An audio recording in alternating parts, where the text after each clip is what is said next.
office, we are talking to you bit by bit about the love story of these two fantastic people.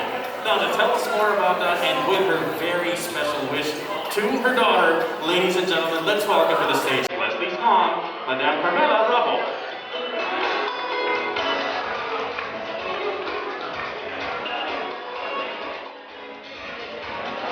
Jay, may battery, Jay.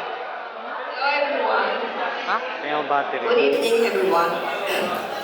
We would like to thank you all for joining us and making this day a really magical one. The celebration of the wedding of my beloved daughter Leslie and his husband Jason. We truly appreciate your presence during this time of pandemic when everyone is afraid to come out for fear of getting infected, and yet you choose to be with us today. As we call her at home, Leslie, Ati, Matua, the Bicol dialect as our men often call her, meaning in Tagalog, panganay, is the eldest among the siblings. As a child, Leslie was full of life. She surprises us a lot of things. She's a girl full of much drive and ambition. Also the most hard-headed daughter, and probably the most rebellious among our children. Furthermore, we love her so much.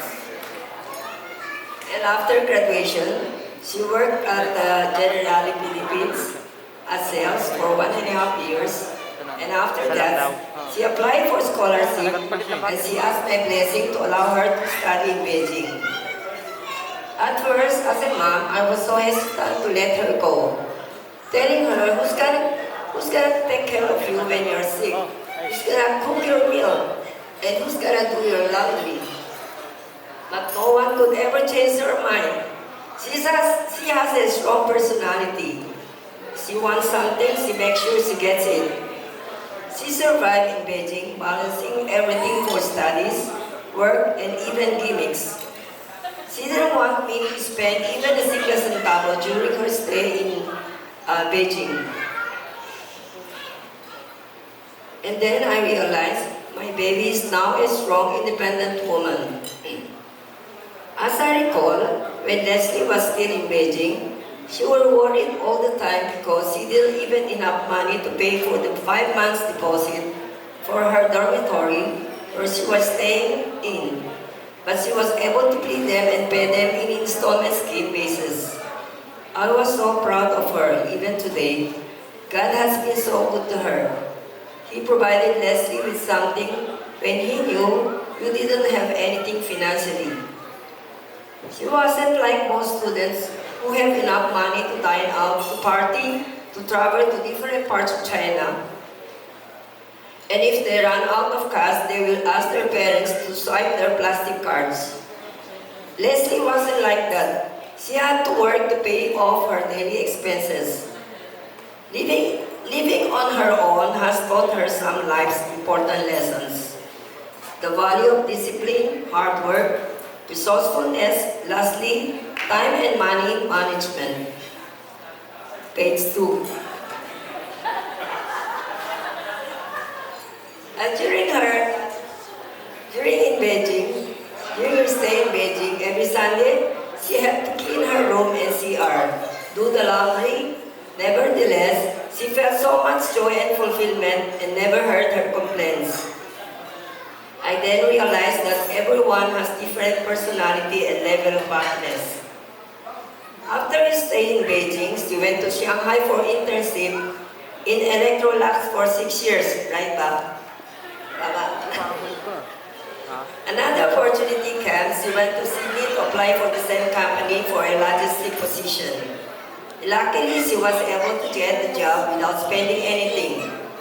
I don't remember how many times she made me cry for the past 6 years. When you try to extend your stay in Sydney, you always break my heart. I thought we will be apart from you and you will be living for us for good.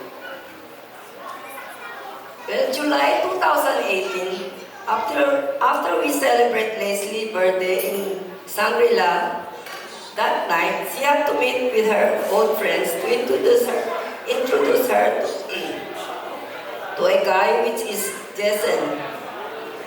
Well, since then, they have been dating on and off. Pero parang wala pa sa isip ni Leslie mag-asawa. She's not taking it seriously. Well, our daughter has been boyfriendless for a while. Ay, hindi pala. For a long time. Because she is very busy sa maraming bagay. She has many friends and halos lahat best friend niya. Then this pandemic came, sabi ni Lord, wala nang ginagawa itong bata. Now ready to mingle, hence the surprise of her life came in God's perfect time. Well, I told that 2 weeks ago, I included in my rosary prayer this intention for the Lord to find suitable partner for Leslie, who will cherish and love her. Little did I know that this prayer of mine found its match into this petition. I must admit na matagal na kami na-get over when Jason insinuated that he wanted to ask for my blessing for Leslie. And if I'm not mistaken, it's just this February, right? And I made myself believe that this wedding will be next year, 2022. But Jason was definite on his decision to marry Leslie agad-agad. And si Leslie, oo agad. He was still unstoppable. Well, I respected them being in a rush all the time, knowing and believing that they will constantly consult the Lord concerning her decision and direction in life. Page 3. Well, as parents, what should we do? Our children are now of age, and our children are free to decide of their own. At this juncture, allow me to embrace you, Jason, to welcome you to our Rabo family. Thank you for taking care of Leslie, and of course, loving her unconditionally. Baby girl ko yan eh. As we treat you as a valid addition to our family, we are far from being perfect, but rest assured that we are God-fearing, having all been raised to a Catholic Christian. As a parents, we promise not to meddle with your relationship, but we will always be here for both of you, watching for a distance and praying daily for the success of your marriage. Please remember this quote from the Bible. Even if you're angry, do not sin. Never let the sun set on your anger, or else always set everything. Pag nag-away, huwag na patagalin, sweet agad. Learn to be patient with each other, understand each other's uniqueness, and forgive one another as the Lord forgiven you.